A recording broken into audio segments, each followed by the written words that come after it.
Okay, so maanya nakabutahong barangay Bato. No, so mga ilo ko dispensa kay nakamas ko basin katuo ko nga maingon nga naartihan ko naalan yung problema sa ako ang now. No, so kasi magpa-check up ko karon din.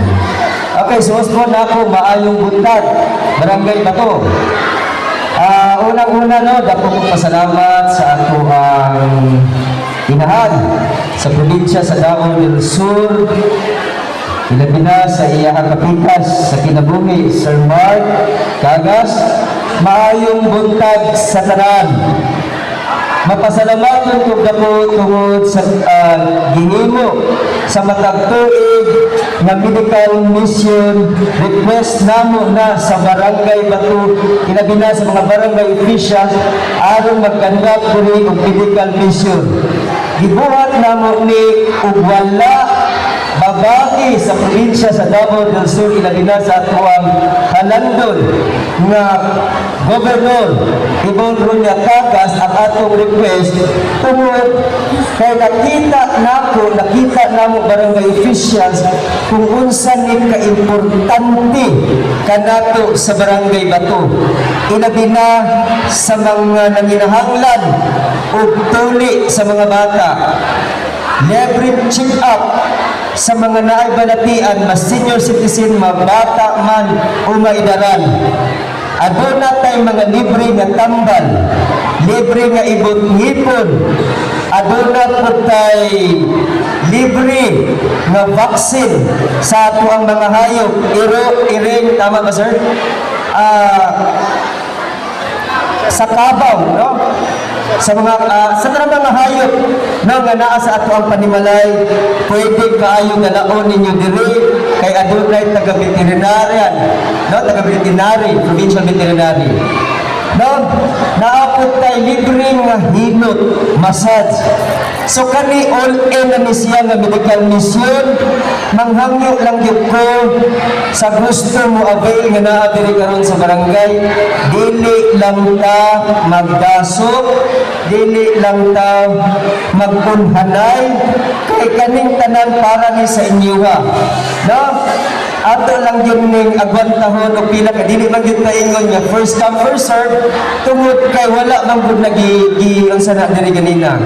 No, so manginaot ko sa probinsya, medical staff o sa LGU Santa Cruz nga makiter ang tanang panginahanglan sa katawan sa barangay Bato karong adlaw.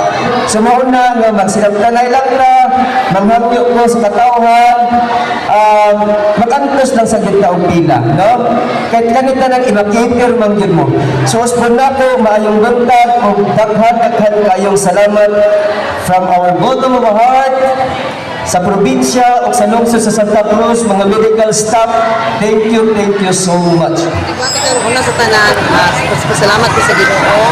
Then kaduha pasalamat ko sa atong gobyerno, Ibon Cagas. Dili kay kusmiton niya pero gaan gyud akong loob sa iya before. Kaya ako taga-testimayo man ko, thank you kaayo. Actually OFW ko pero muna po gid na ako. Ya karon naagi do dakukit namang kay dakukit na. Kanang imong sis dugay na imong nang gibati. Dugay na, elementary pa ko. Oh. Dugay na gyud. Yang anong wala man operahan na.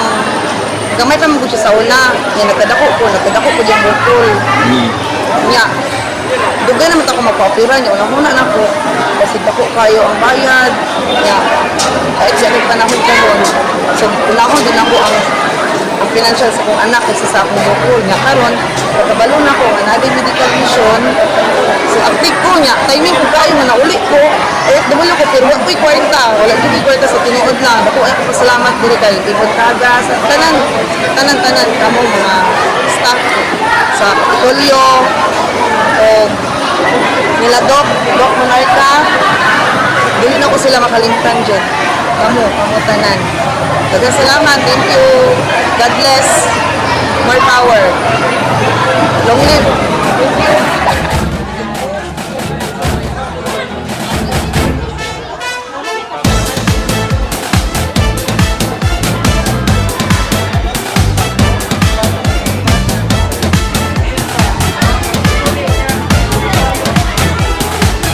I love Davao del Sur, maanyag nga paraiso.